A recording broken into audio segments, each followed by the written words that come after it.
Well, the Nigeria's Sovereign Investment Authority on Tuesday announced its audited results for 2020 financial year, reflecting a strong financial performance and consistent implementation of strategic infrastructure investment programs for the year. The manager of Nigeria's Sovereign Wealth Fund recorded a 343% growth in total comprehensive income to 160.06 billion naira in 2020, as against 36.15 billion naira the previous year. Well, we have the Managing Director and Chief Executive Officer of NSIA, Mr. Uche Orji, to talk more on all of this. Thank you very much for joining us, Mr. Orji. Thank you for having me. Good morning.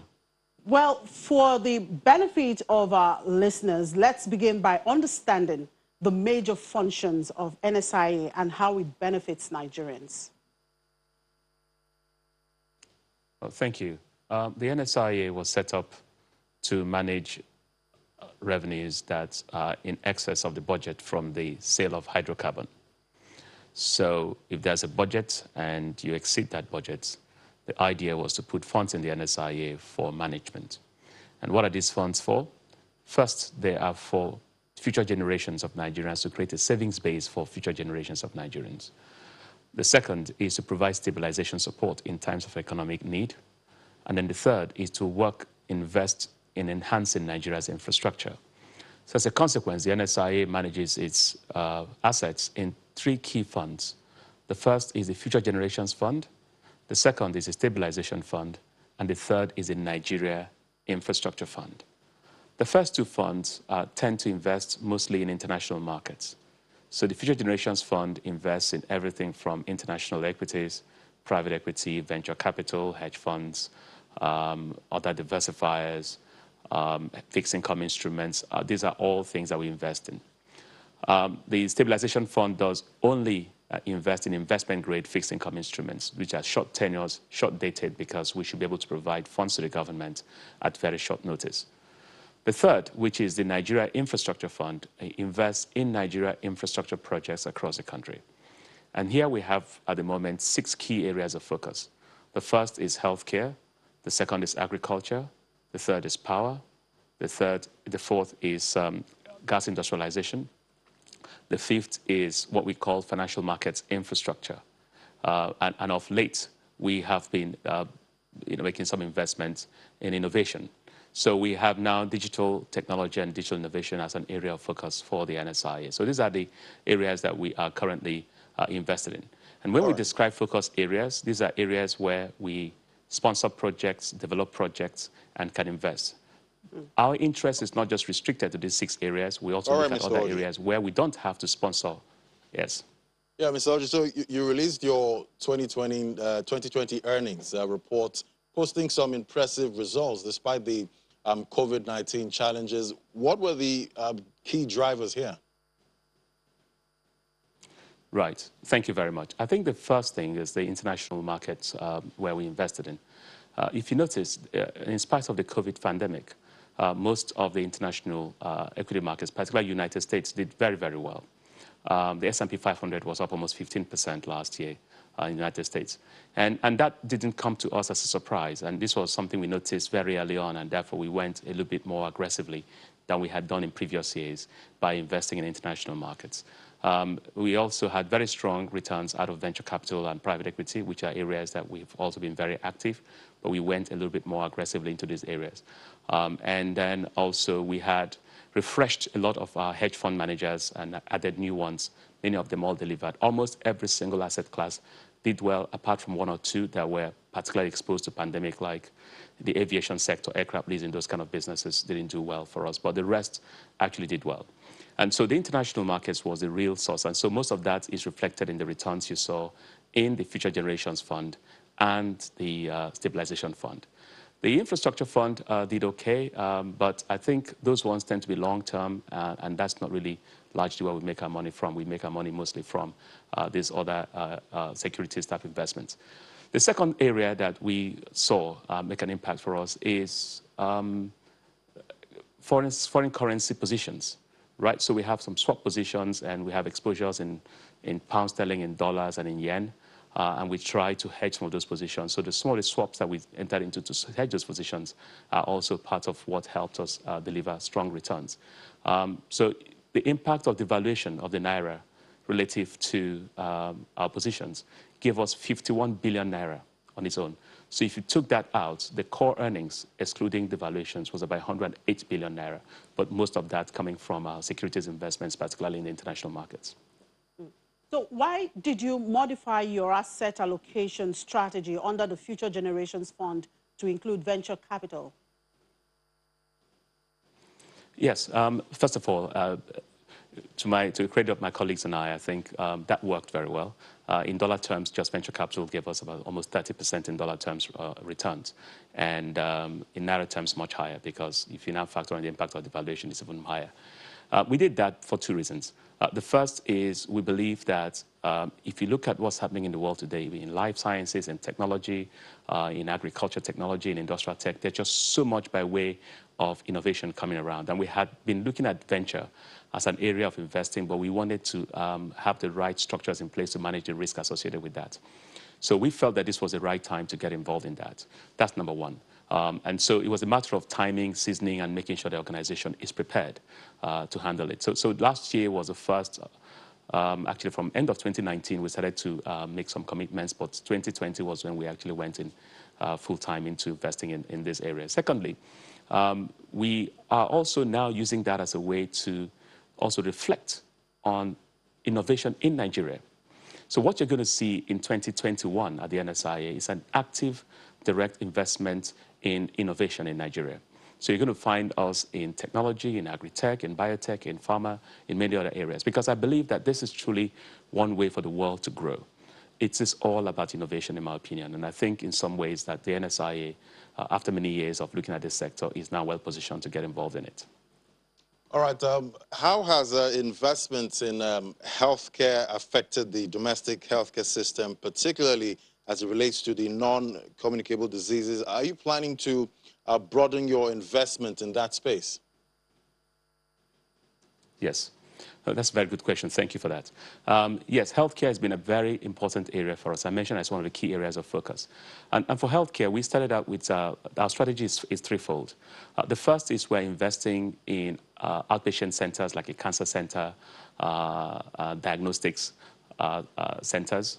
The second is we are now making investments, and you see us break ground and start a big project in terms of multi-specialty hospitals.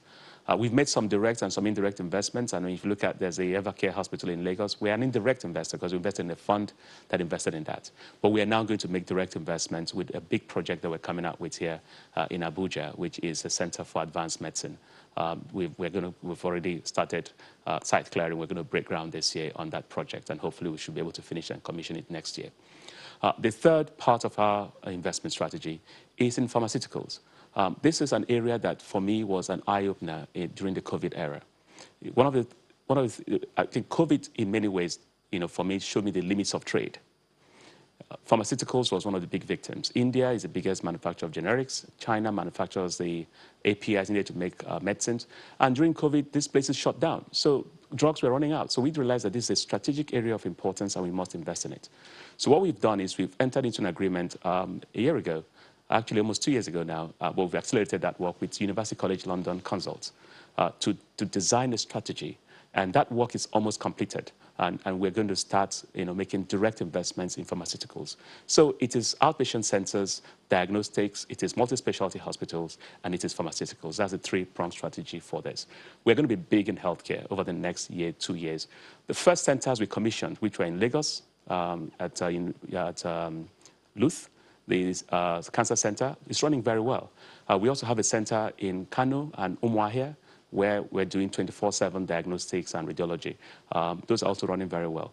In the last year alone, we've treated over 40,000 patients across the three centers, and we're looking to roll out 20 new such centers in the medium term. Yeah. So your road projects are progressing based on your reports. What is the update on the three major PIDF projects? Do you foresee challenges with the projects timeless? And what is the update, really? And I know you did announce a Sukuk, a Sukuk bond or something. It's a plan for this this Sukuk, year. yes. Yeah. Okay, so let me deal with those, right? So the Presidential Infrastructure Development Fund, by the way, those assets are not consolidated in the results we announced. They are separate. We're managing them for the president. These are funds that are dedicated to addressing three major legacy projects: Lagos Ibadan Expressway, Second Niger Bridge, and Abuja Kano Highway, right? And we started these projects in 2018 with the objective to finishing them anywhere from 2022 into 2023. Let me give you a quick update. Lagos Ibadan Expressway, and I know some people are still struggling with that, but you can also attest to the fact that a lot of progress has been made. We are over 60% completed, I think 63% completed on Lagos Ibadan Expressway. I believe we should be able to complete that project by the end of 2022. Second Niger Bridge, we are at the end of the year, we're about 53% completed, but there are three phases to Second Niger Bridge. The first phase, which is a phase the NSIA took original responsibility for, is a 10.97 kilometer road and bridge construction. I believe we'll finish that sometime in the third quarter or fourth quarter of 2022, that first phase. In fact, I'm hoping that by the end of this year, we will have completed the decking of the bridge. So by the end of this year, I'm hopeful that we can see a bridge. Now, the approach roads still needs work, and that's ongoing. So by next year, you'll see that section completed. Now, there's an update. The Second Niger Bridge project is a very big project. It's about 45 kilometers in length. NSI's original section is 10.97. The Ministry of Works was supposed to do the access roads. But this year, those access roads were now transferred to the NSIA for various reasons. The ministry couldn't move with it. So it's been transferred. Some work has now started. I'll give an update once we start that aspect of the access road to be completed. So the original scope we had at the NSIA will be completed by next year. The access road, I'll give you an update, and I think between ourselves and the Ministry of Works, an update will be provided. Okay. Abuja Kano Road, there was also a change to the scope. So the original scope will be done next year. The new scope, again, Ministry of Works will give you an update. So all of these projects are moving at pace. Let me emphasize, these are going to be commercial economic corridors. There'll be toll roads, there'll be trailer parks, there'll be all sorts of things that are going to be added to those roads to make sure that they earn a revenue. You asked me about Sukuk. There's a plan to raise the Sukuk fund at some point to use to augment the funding. Just watch the space. We're just talking about it at this stage, but we're hoping to launch that Sukuk sometime next year and other types of fundraising activities for the roads.